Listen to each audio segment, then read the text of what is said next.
Bonjour à toutes et à tous, bienvenue sur Média TV pour Cannes+, votre quotidienne autour de la Coupe d'Afrique des Nations Maroc 2025. On s'approche de la fin, malheureusement, mais pour continuer à la présenter, ça sera jusqu'à ce lundi 19 janvier.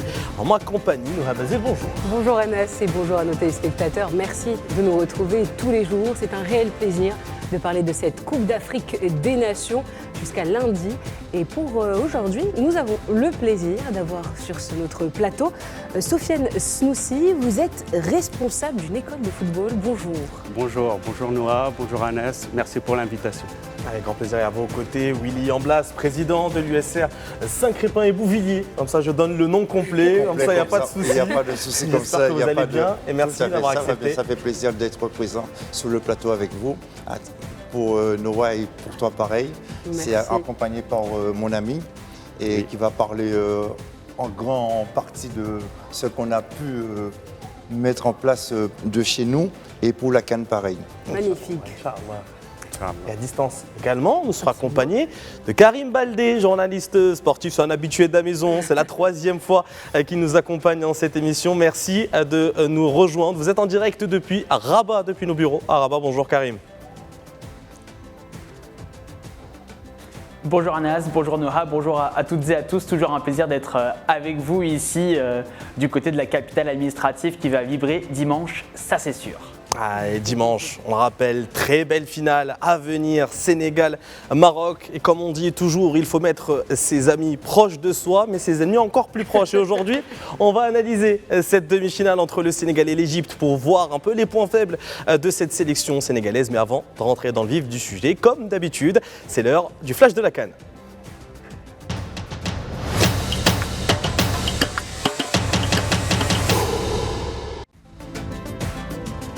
Samuel Eto'o, suspendu par la Confédération africaine de football à la suite des événements survenus lors du quart de finale opposant le Maroc au Cameroun.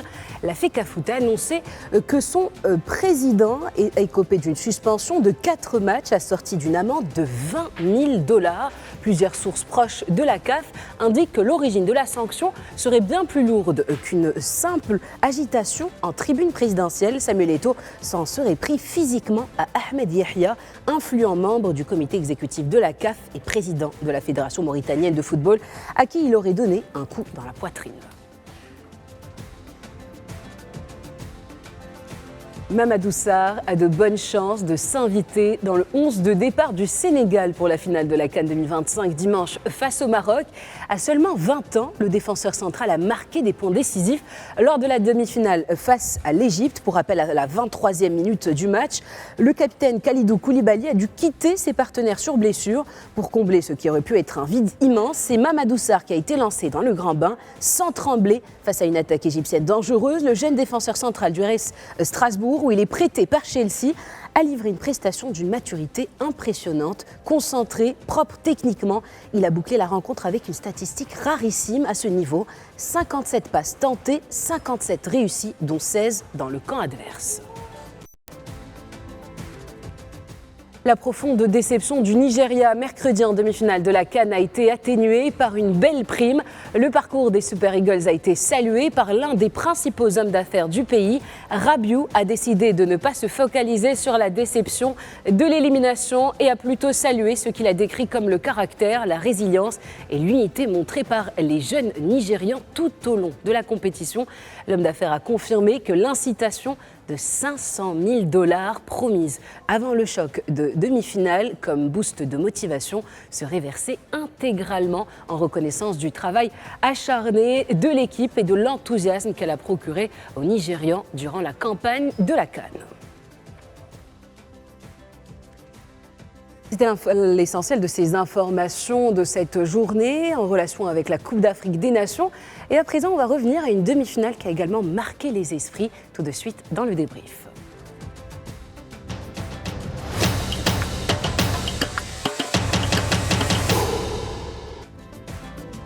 Le Sénégal s'était imposé face à l'Égypte par 1-0. La domination sénégalaise, on peut dire, a été plutôt évidente durant cette rencontre.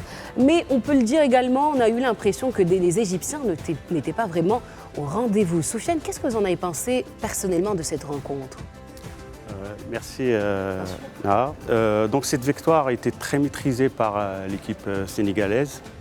Certes, on n'a pas vu un match avec du spectacle comme le peuple marocain ou je dirais le peuple africain souhaite avoir lors de ces matchs de la CAN. Mais tactiquement, c'était un match abouti. Donc les Sénégalais, ils ont pu contrôler le tempo, imposer leur style de jeu et surtout, ils ont fait preuve de patience donc jusqu'à l'arrivée du but par Sadio Mané. Ouais. Dans ce match-là, Willy, on a vu une équipe du Sénégal tenir le ballon pendant près de 75 minutes quasiment. L'Égypte n'a pas voulu du ballon. Est-ce que quand on voit le déroulement quand même d'Égypte qui essaie de jouer un peu au ballon, est-ce que c'était judicieux de leur part de laisser le ballon aux Lions du Sénégal ? En fin de compte, le football est tellement... On s'attend à tout en fin de compte parce que ce qui se passe, il y a le pressing de chaque équipe. Il y a un temps, comme on dit, il faut y aller. Et chaque personne, c'est des atouts en fin de compte. C'est celui qui garde le plus de possession de balle et qui fera le jeu en fin de compte. Après, effectivement, l'équipe de l'Égypte sont restés fidèles à leur style de jeu. Donc un style vraiment groupé, compact derrière, donc avec une défense en 5-4-1. Malheureusement, heureusement pour les Sénégalais, il y avait plus d'espace entre le milieu et donc ils n'arrivaient pas à trouver Mohamed Salah pour aller progresser vers l'avant, se projeter rapidement, etc. pour aller chercher ce but comme ils l'ont fait lors des derniers matchs. Alors, c'est vrai que c'est Sadio Mané qui a un peu délivré cette équipe sénégalaise vers la 70e minute de jeu. Ce but a finalement permis au Sénégal de se qualifier pour la finale. Et on peut le dire, à Tanger et dans tout le Maroc, on a eu l'impression que les Sénégalais jouaient à domicile. Les supporters étaient très nombreux. D'ailleurs, au stade, c'était impressionnant. On entendait peu les supporters égyptiens, malheureusement. Imaginez à Dakar. Et absolument. Si c'est ça, c'est à Tanger, imaginez à Dakar. Voilà, exactement. On sait très bien à quel point la communauté sénégalaise est présente au Maroc. D'ailleurs, regardez, on a un clip des réactions des supporters sénégalais. Super. Aujourd'hui, on est trop contente de l'équipe du Sénégal. Donc, mention spéciale à tous les joueurs. Et on a vu qu'ils ont bien défendu. Les Égyptiens, ils étaient sur leur but. Et nous, on a forcé pour avoir notre premier but. C'est vraiment génial parce qu'eux, ils n'ont pas joué. C'est le Sénégal qui a mené presque tout le match. Donc, Sadio Mané nous a fait honneur. Vraiment, on est contents. Nous sommes très contents de pouvoir agir avec les Sénégalais, le pays d'accueil qui nous a accueillis. Voilà. On est en joie, quoi. Félicitations au Sénégal, quoi. Nous sommes très contents du match de Sénégal parce que nous attendons ce match depuis trop longtemps. En tout cas, c'est une victoire. Après ce match-là, Sénégal-Égypte, je pense que certains supporters sénégalais sont assez rassurés parce que depuis le début de la compétition, eh bien quelques supporters qui étaient inquiets de cette équipe du Sénégal, qui n'avaient pas l'impression de jouer à 100%. Karim Baldé, je me tourne vers vous. Est-ce que pour vous, ce match-là, qui est considéré comme abouti par pas mal d'observateurs et nous aussi sur le plateau, on l'a dit, peut être considéré comme une référence ou en tout cas un déclic pour cette sélection sénégalaise avant la finale à venir face au Maroc ? Alors, contrairement à ce que pensent certains Sénégalais qui avaient besoin d'être rassurés, moi, je ne suis pas sûr que ce soit un déclic, mais plutôt la continuité du travail accompli, non seulement dans cette CAN, mais depuis 2-3 ans. Parce que ce qu'on constate depuis l'arrivée de Pape Thiaw à la tête des Lions de la Teranga, c'est cette tranquillité, cette sérénité. Et quand on regarde le parcours du Sénégal à cette CAN, finalement, ils ont su gérer plus que vraiment devoir aller tout le temps de l'avant. Lors de la phase de poule, face à la RDC, c'était le vrai test. Ils s'en sont bien sortis avec un match nul alors qu'ils avaient été dominés pendant une partie de la première période notamment. Et ensuite, ils sont revenus finalement au mental et parce qu'ils sont sûrs de leur force. Et ça, c'est vraiment une caractéristique du Sénégal, que ce soit face à la République démocratique du Congo ou encore face au Soudan. Moi, je pense que le Sénégal d'il y a 2-3 ans aurait été dans une situation beaucoup plus complexe après avoir encaissé l'ouverture du score, comme ce fut le cas en huitième de finale. Alors que là, finalement, un peu à l'image du Paris Saint-Germain depuis le titre en Ligue des Champions, et ben doucement mais sûrement, ils vont revenir en misant sur leur qualité. C'est pour ça que moi, je ne suis pas rassuré. Pour moi, c'est la suite logique du parcours sénégalais. Mais ce qui est à noter quand même sur la demi-finale face à l'Égypte, c'est le mental. Vraiment, au niveau psychologique, on savait que les Égyptiens, ils allaient la jouer un petit peu... on va dire un petit peu truqueur par moment, en voulant plonger dès qu'il y a un moindre contact. Et les Sénégalais sont restés bien dans leur match, bien concentrés, sans trop partir justement dans les esclandres. Et c'est là où je pense que le Sénégal a réussi son coup face à l'Égypte en demi-finale, en plus bien sûr du but de Sadio Mané et du jeu qu'il a produit tout au long de la rencontre. On a vu un peu cette équipe sénégalaise plus structurée, vraiment très organisé, ils cassaient les lignes, les joueurs avaient une très bonne lecture de jeu, ils revenaient tous ensemble, ils attaquaient ensemble. Bon, même si c'était un match très disputé et plutôt bloqué en termes tactiques, mais est-ce qu'on peut dire que le Sénégal est une des équipes les plus abouties mentalement lors de cette compétition, Soufiane ? Oui, effectivement, ils ont une maturité collectif qu'on constate au fur et à mesure de cette CAN-là. Donc l'intervention du collègue à distance, exactement à distance, c'est que le coach a réussi à avoir un groupe homogène entre ces jeunes-là qui sont accompagnés aujourd'hui par des joueurs expérimentés. Donc avoir une équipe très équilibrée, d'accord, qui permet de livrer une défense très solide, un milieu de terrain où c'est très puissant et aussi cette rapidité de transition. Justement, vous parlez de mélange d'expérience et de fougue de la jeunesse. Et un des joueurs, et Noura en a parlé en début d'édition, qui ne sera pas présent, c'est le capitaine Kalidou Koulibaly qui sera remplacé par le défenseur strasbourgeois Mamadou Sarr. Willy, je me tourne vers vous mentalement, dans la tête d'un jeune joueur. Quand on sait qu'on va remplacer non seulement un leader du groupe, mais non seulement le capitaine, comment ça se passe dans la tête de Mamadou Sarr à l'approche de cette finale ? Pour moi, de mon côté, je vais dire que Mamad, il est déjà prêt parce que plus tu as des matchs, déjà il sort dans la Ligue 1, tu as une continuité de matchs. On demande d'être performance tout le temps, en fin de compte. La performance, et je crois que c'est lui qui va être de mettre à l'écart maintenant M. Koulibaly, le défenseur, pour maintenant se montrer, pour dire maintenant, c'est moi maintenant qui va prendre le successeur, être le moteur de l'équipe maintenant, je vais dire. Ça me rappelle un peu, si on va chercher un peu plus loin, la suspension de Laurent Blanc, qui avait été forfait pour la finale de la Coupe du Monde 98, a remplacé Franck Leboeuf, était un joueur d'expérience à ce moment-là.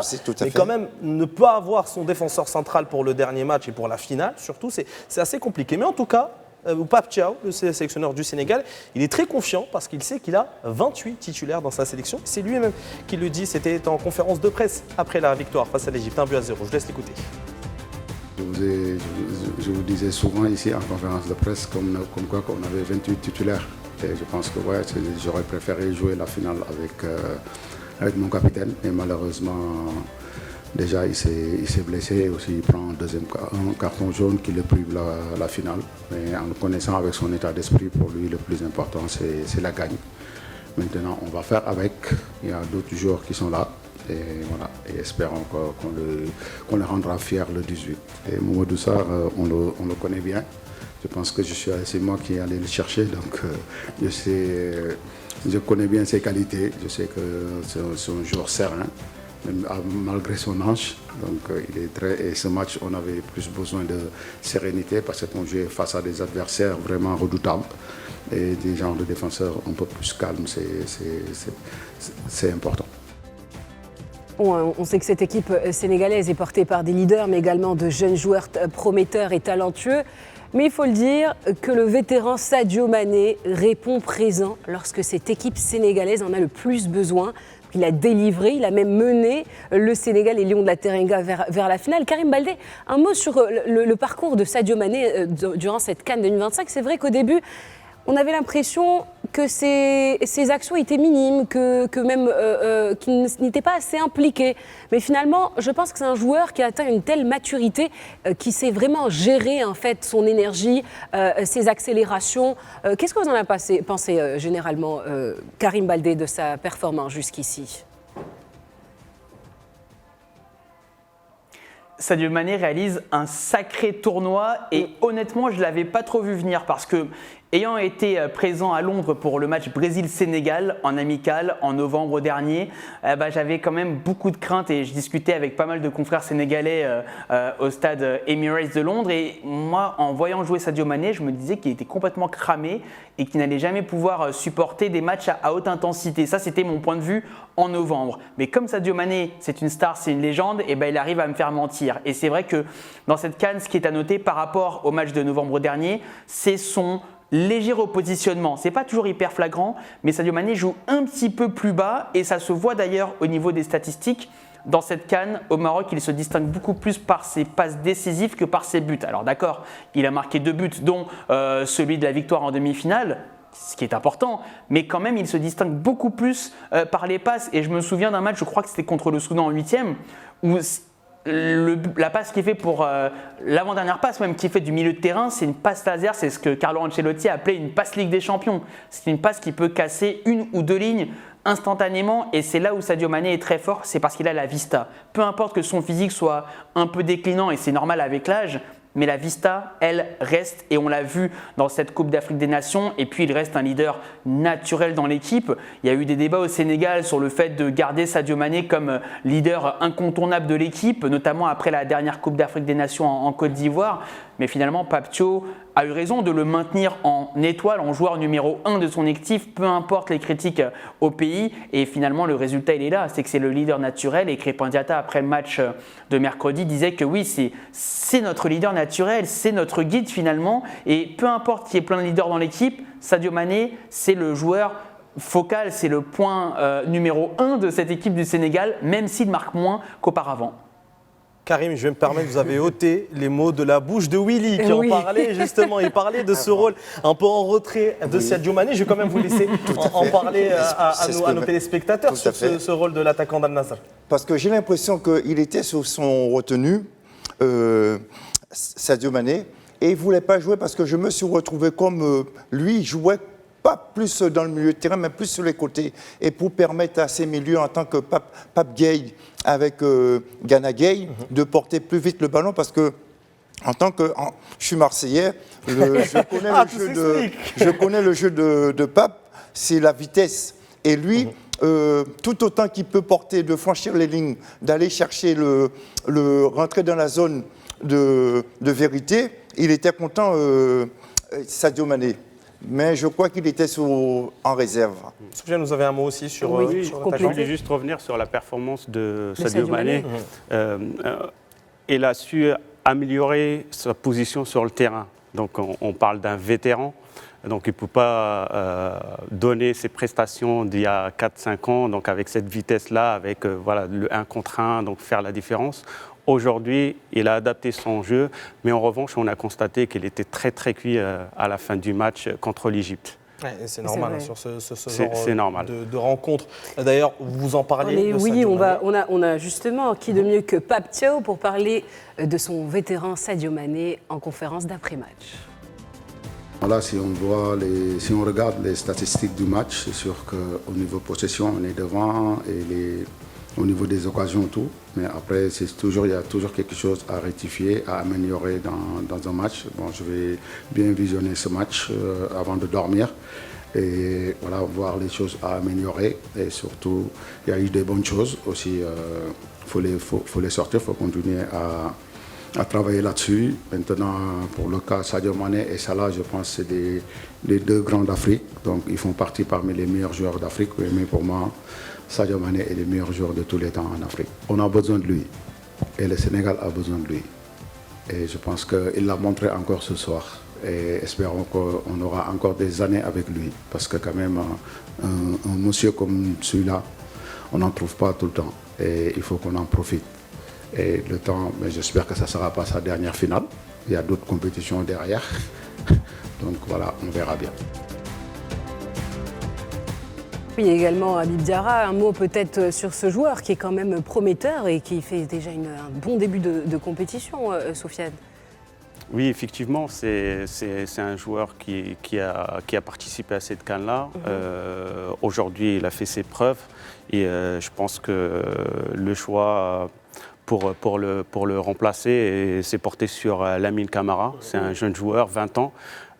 Donc on va le retrouver sur le milieu de terrain.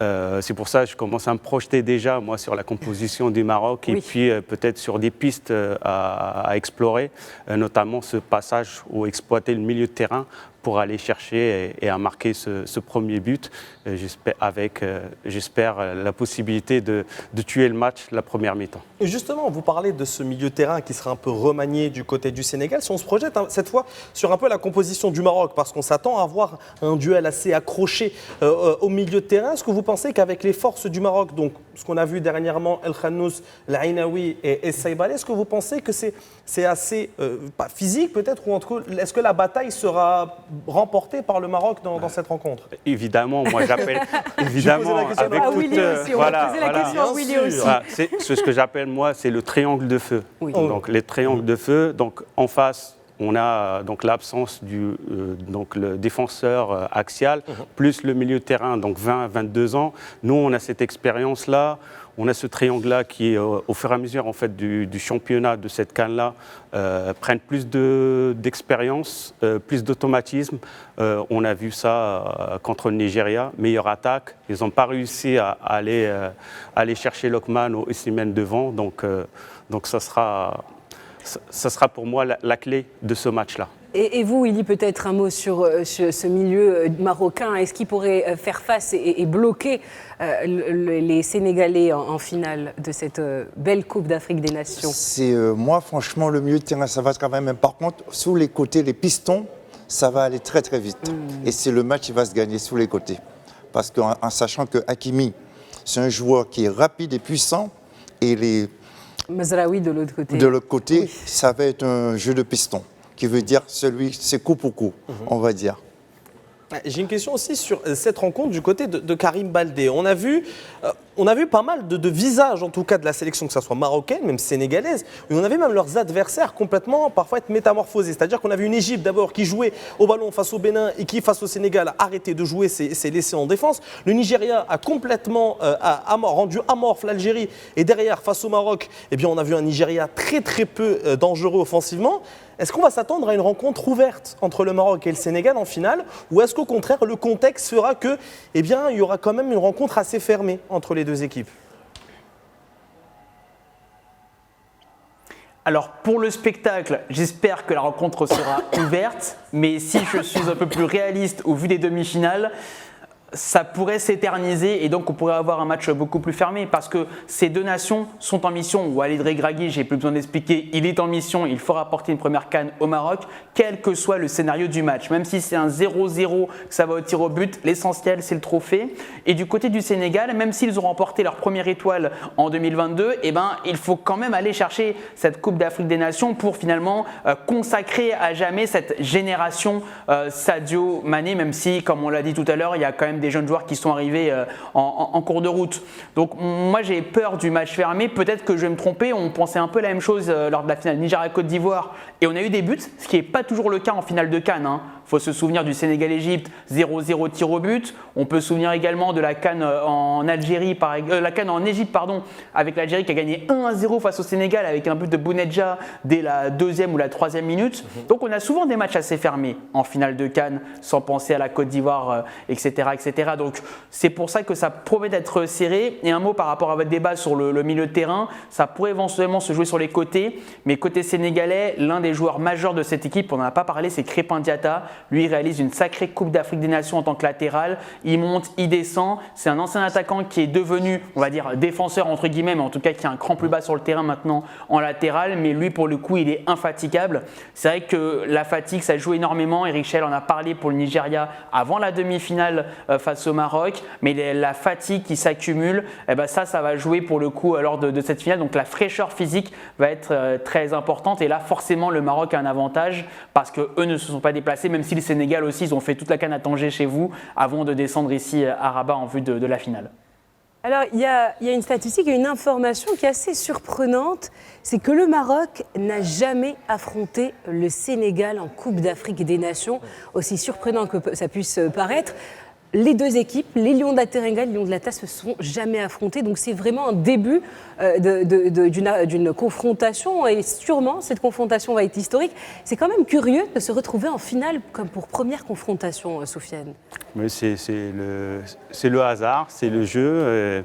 Et en tout cas, ça sera un super match entre deux nations qui aiment le foot, qu'ils ont lancé des projets de promouvoir en fait le football. Notamment, on parle de Génération Foot, des académies privées qui ont été mises en place par le Sénégal. Donc, on peut parler de Sadio Mané. Donc, c'est un des joueurs qui est sorti de ces académies. Donc, nous, le plan qui a été lancé pour promouvoir le foot au Maroc par l'Académie Mohamed VI. Donc ça a commencé à donner ses fruits. Donc voilà, donc ça sera un très très bon match et le hasard fait bien les choses parce que ça sera une super finale. Et c'est drôle également, c'est vrai, vous faites bien de le dire, parce que le Maroc et le Sénégal sont les deux pays africains, les deux nations africaines ayant le meilleur classement FIFA et figurent parmi les 20 premiers, aux côtés de nations aussi bien établies dans le football comme l'Allemagne, les Pays-Bas, la France, et vous le savez, bon, et ainsi de suite. Willy, un mot peut-être sur ces deux nations africaines qui évoluent à un grand pas, un pas de géant pour mettre en valeur le football africain. Je trouve que moi, personnellement, le football africain, il a beaucoup grandi et avec beaucoup d'expérience parce qu'il y a beaucoup de joueurs qui s'expriment dans tous les clubs, des grands clubs, et c'est eux qui portent leur pierre à l'édifice. Parce que, comme on dit, on va s'attendre à un grand match et il faut être prêt le jour J. Absolument. Et le jour J, vous vous attendez à quel genre de rencontre entre le Maroc et le Sénégal? Un beau match ouvert, qui ne soit pas fermé, que le Maroc ne va pas jusqu'au... Et que le Maroc gagne. Et que le Maroc gagne, parce que nous, on sera dans l'avion, c'est dommage. On aura le temps d'arriver à la maison pour pouvoir assister au match. Mais tous derrière le Maroc. Le Maroc. Le Maroc, bien sûr, moi, il fait peur. Non. Parce que dans l'avion, j'avais dit le Maroc, il gagnait déjà. Alors, on l'espère. On l'espère. J'ai une petite statistique, moi, si oui. vous aimez bien les statistiques, Absolument. un peu, c'est que les pays hôtes, quand ils sont arrivés en finale de Coupe d'Afrique des Nations, ont remporté 6 des 7 finales disputées jusqu'à présent. La seule finale qui n'a pas été remportée par le pays hôte, c'est le Nigeria qui s'était incliné face au Cameroun de Samuel Eto'o, qui avait ensuite remporté la CAN en 2002 également. Et Samuel Eto'o, en plus, on en a parlé tout à l'heure, pas pour les bonnes raisons. Mais en tout cas, c'est un bon clin d'œil à rappeler. En tout cas, on rappelle une très belle finale à venir entre le Maroc et le Sénégal. Ce sera à 20h ce dimanche du côté du stade Prince Moulay Abdallah. Avant de passer à la deuxième partie, c'est vrai que on en a parlé avant l'émission, vous avez un peu parlé de tout simplement votre métier. En quelques secondes avant de passer à la deuxième partie, vous êtes responsable d'une école de football, vous êtes le président de cette école-là. Comment se passe un peu votre travail au sein de ce club en Hauts-de-France ? En fin de compte, nous, comme on dit, on est des bénévoles en fin de compte, et on donne du temps aux jeunes en fin de compte. C'est qui veut dire, on a un nombre de bénévoles qui travaillent avec nous, avec la mairie qui est en soutien pour nous, qui nous aide, et pour que tous ces jeunes-là ne puissent pas rester dans la rue en fin de compte. Alors on s'occupe des licences, ceux qui peuvent donner un coup de main, ils sont présents avec nous, et c'est pour qu'on puisse porter tout le monde en haut. Oui, effectivement. Mais au-delà de ça, hein, notre objectif en fait de notre club, l'USR Saint-Crépin, c'est déjà donner plaisir à ces enfants-là. Donc, je suis responsable de l'école de foot. Ça commence par les bébés foot. On a les bébés foot le mercredi jusqu'au U15. Donc, pour chaque catégorie, donc on va travailler avec de la programmation qui est fournie par la Fédération française de football. Donc, on essaie de respecter ça pour leur offrir en fait les bases du football. Et notre club, c'est un club de transition. Donc on va préparer ces jeunes joueurs, et dès qu'on va détecter des jeunes joueurs qui veulent aller encore plus loin, et donc on a des partenariats avec par exemple, je peux citer la SBO Beauvais, l'équipe de FC Chambly qui sont montés jusqu'à Ligue 2. En Ligue 2. Et vous avez également pour ambition de continuer et de développer cette collaboration, c'est de développer également des coopérations avec des clubs au Maroc éventuellement. Donc ça serait l'objectif. On en reviendra sur ce sujet-là lors de notre deuxième partie, mais tout de suite on met fin à la première partie de Cannes+.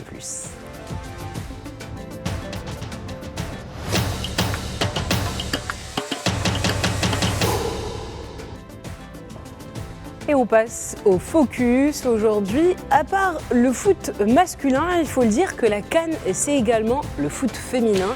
Et hier a eu lieu le tirage au sort de la CAN 2026 féminine.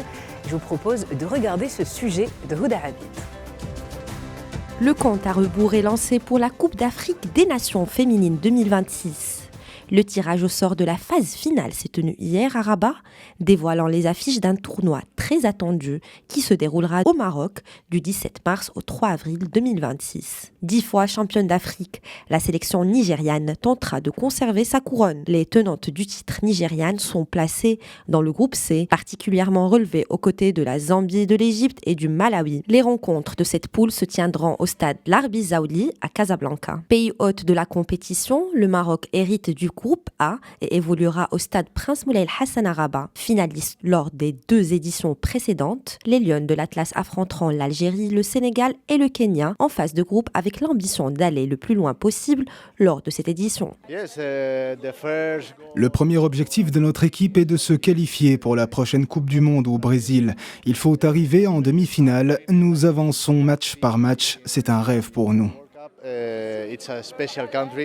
Au-delà de l'enjeu sportif, cette CAN féminine 2026 s'inscrit dans une dynamique de développement du football féminin africain, comme l'a souligné le président de la CAF, Patrice Motsepe. Nous sommes extrêmement déterminés à faire en sorte que le football féminin africain soit de classe mondiale. Les investissements prennent du temps, mais les progrès sont visibles, notamment ici au Maroc. Les 2 premières équipes de chaque groupe se qualifieront pour les quarts de finale, avec à la clé 4 billets directs pour la Coupe du Monde féminine 2027 au Brésil. Une motivation supplémentaire pour des sélections prêtes à écrire l'histoire. Des tirages au sort qui ont eu lieu hier à Rabat et Karim Baldé y a assisté. Justement, Karim, un mot un peu, le Maroc est tombé dans le groupe A, un groupe assez compliqué, assez serré, mais on peut le dire, le groupe C avec le Nigeria est le groupe de la mort de cette prochaine Coupe d'Afrique des Nations féminines. Oui, clairement, c'est le groupe de la mort, mais d'abord un mot comme sur le Maroc. Au moment où l'Algérie a été tirée, et le moment où on a compris que ces 2 équipes allaient se rencontrer, il y a eu une espèce de murmure dans l'auditorium du complexe Mohamed VI de Rabat, donc le siège de la Fédération royale marocaine de football.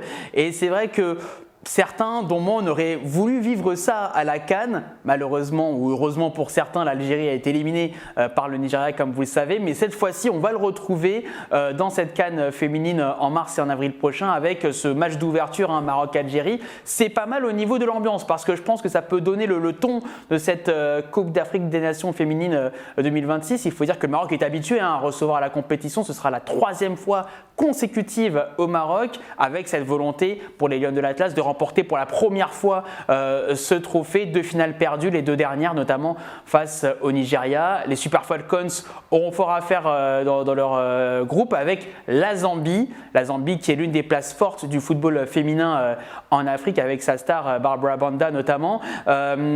Et comme nous disait le sélectionneur nigérian, il ne faudra pas se reposer sur nos lauriers parce que le Nigeria avait battu 5-0 la Zambie en quart de finale lors de la précédente édition. Donc lui s'attend à voir les Copper Queens revanchardes cette fois-ci, mais pour lui, il est temps de montrer que les Super Falcons méritaient cette victoire 5-0 et que bien sûr elles sont toujours aussi dominatrices dans le football féminin en Afrique. Le Nigeria, 10 Coupes d'Afrique des Nations féminins à leur palmarès. Pour parler un peu de la sélection marocaine, on a vu, vous l'avez dit, 2 finales pour le moment perdues par les Lions de l'Atlas. Une face à l'Afrique du Sud, la deuxième c'était l'été dernier face au Nigeria. Est-ce que quand on voit cette équipe-là qui commence à progresser petit à petit sous les ordres de Jorge Vilda, est-ce qu'elle a cette capacité à retourner ensuite, parce qu'on ne dit jamais 203 bien entendu, de revenir en finale et d'avoir en tout cas ce déclic pour enfin gagner sa première Coupe d'Afrique des Nations chez les féminines? Anas, vous parlez de Jorge Vilda, c'est vrai que lui il a l'expérience, champion du monde en tant que sélectionneur avec l'Espagne lors de la dernière Coupe du Monde en Australie, et quand on lui a posé la question justement de ce qui reste à accomplir pour les Lions de l'Atlas, eh ben c'est un petit peu de chance. Il me disait même en arabe, il disait chouïa flak, en mélangeant l'arabe et l'anglais dans sa réaction après le tirage au sort. Mais c'est vrai que oui, il faut un peu de chance et peut-être voilà ce changement pas ce changement, mais en tout cas confirmer cet état d'esprit de vainqueur. Walid Regragui en parlait énormément pour l'équipe masculine depuis le début de la compétition, depuis le début de la CAN masculine. Bah là, c'est un petit peu pareil aussi pour passer de l'éternel second à vainqueur de la Coupe d'Afrique des Nations. L'avantage finalement au niveau du calendrier, c'est que cette CAN aura lieu à peine 9 mois après la précédente, ce qui est déjà pas très orthodoxe ou pas très catholique comme vous voulez. Mais en tout cas, voilà, peut-être que ce rapprochement des CAN, ça pourrait permettre justement aux Marocaines d'avoir ça encore en tête, c'est encore assez frais dans leur tête, cette finale perdue en juillet dernier, alors que cette CAN va commencer dans moins de 2 mois, en mars prochain. Donc ça peut être un avantage avec cet esprit revanchard pour les joueuses de Jorge Vilda. Et puis cette génération-là, il le disait, beaucoup de joueuses de talent. On a vu hier lors de la cérémonie de tirage au sort certaines récompenses des CAF Awards avec Sadam Soudi, l'attaquante de l'AS FAR et de la sélection marocaine récompensée comme meilleure joueuse interclub. Donc voilà, on sait que le vivier est là, on sait que le talent est là, Donc il y a ce petit truc qui manque encore pour passer le cap de la finale et remporter enfin ce trophée. Mais en tout cas, selon le sectionnaire, elles ont ça et lui, il a une idée claire, il a une philosophie claire pour amener l'équipe du Maroc à la victoire finale. Eh bien, merci Karim. Heureusement que vous y étiez finalement parce que nous, on n'a pas eu le temps de bouger de Tanger depuis 1 mois maintenant. Mais tout de suite, on va revenir sur le tableau féminin de la CAN 2025. Féminin, oui, plus tard, on y reviendra l'année prochaine. Mais maintenant, masculin, le tableau masculin avec la CAN 2025 dans les pronostics.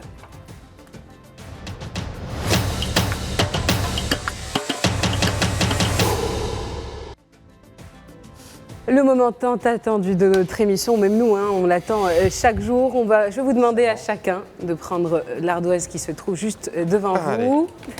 Et on va donner le pronostic. Même Karim, vous connaissez déjà ce jeu maintenant. On ne va pas vous le rappeler. Donc chacun, je vais vous demander de donner votre pronostic du match Égypte-Nigeria prévu à 17h demain au stade Mohamed V. Et Karim, on va commencer par vous. Égypte-Nigeria, c'est quand même un choc. Pour ma part, en termes de pronostic. Ouais. Allez-y, on vous attend. On vous entend et on vous attend. Ouais, c'est le choc. Je ne sais pas si vous êtes en train d'écrire sur vos ardoises la magie de la télévision à distance, mais pour ma part, avant de voir vos pronostics sur l'écran qui se trouve à côté, moi je donnerais quand même un petit avantage au Nigeria. Tout dépendra de leur état physique, mais je pense quand même que l'équipe du Nigeria a un peu plus montré de détermination tout au long de cette Coupe d'Afrique des Nations. Et pour eux, une 3e place serait déjà pas mal comme un lot de consolation, puisque le Nigeria ne jouera pas la prochaine Coupe du Monde, contrairement justement à l'Égypte. Donc j'irai le Nigeria, pourquoi pas 2-0.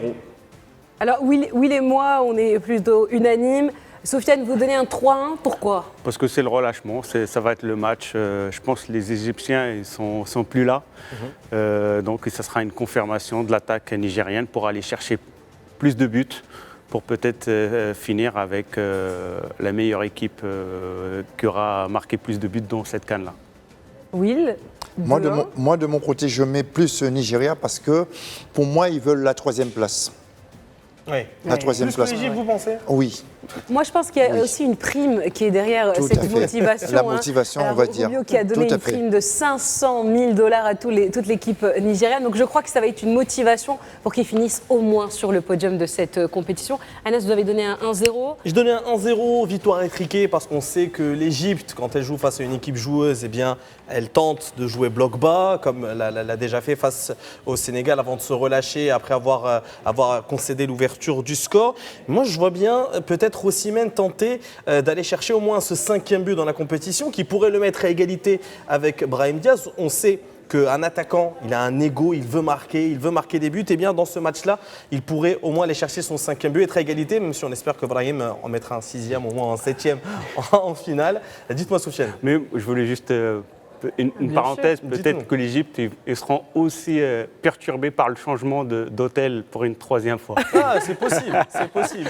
Le Nigeria, encore, c'est que de la deuxième fois qu'ils changent un peu de ville. Donc, non, c'est vrai que ça pourrait être. Une petite Non, pico. exactement, Oui, c'est c'est un une petite pique argument. marrante un peu pour rigoler. Exactement, Pour détendre moi, un peu.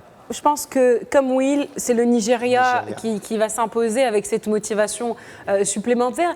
Mais je vois aussi une Égypte qui, pour elle, tant qu'ils n'ont pas remporté le trophée, en fait, s'ils ne remportent pas la première place, ils se laissent faire un peu. Ils abandonnent plus ou moins. Pour eux, cette troisième place n'est pas aussi importante à leur jeu, sachant que c'est l'équipe la plus titrée de cette compétition.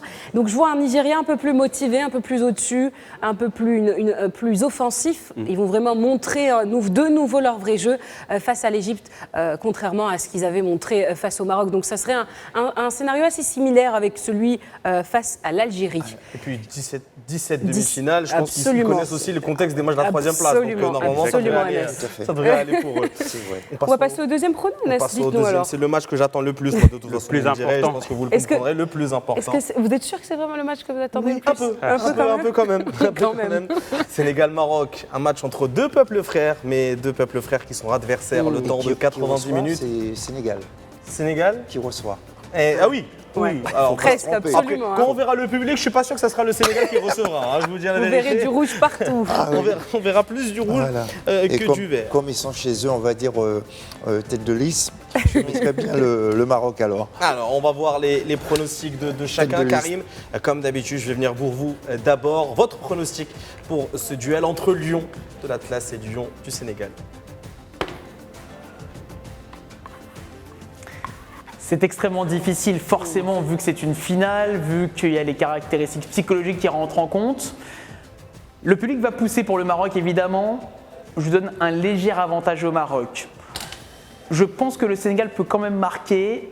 Donc, si on veut être optimiste et voir des buts, on peut mettre un 2-1 pour le Maroc. Et si on aime le suspense et le fait de voir son cœur battre, pourquoi pas un 2-1 après prolongation. Mais vous nous voulez du mal, hein. Vous nous voulez du mal, Karim. C'est pas bien, ça. Attention, on est cardiaque. Vous voulez nous voir souffrir. C'est la joie du football aussi. Oui, attention cardiaque, ça c'est sûr. Absolument. On monte tous nos ardoises. Oui, montrons d'abord. Oui, montrons d'abord nos ardoises. Soufiane, un 2-0. Vous voyez une différence de 2 buts quand même. Oui, toujours. Ça sera le match de confirmation. Donc, vu la prestation du Maroc contre le Nigeria, donc face à l'équipe sénégalaise qui est aussi très mûre, avec de la puissance et de l'expérience collective, mais je pense que le Maroc l'emportera avec son organisation et sa maîtrise dans le jeu.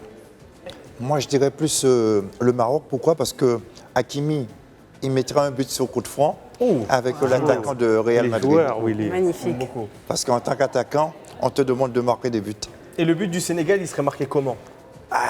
Pas Sadio Mané par contre. Pas Sadio Mané. C'est un milieu de terrain. Pape Gueye, voilà. Le Marseillais.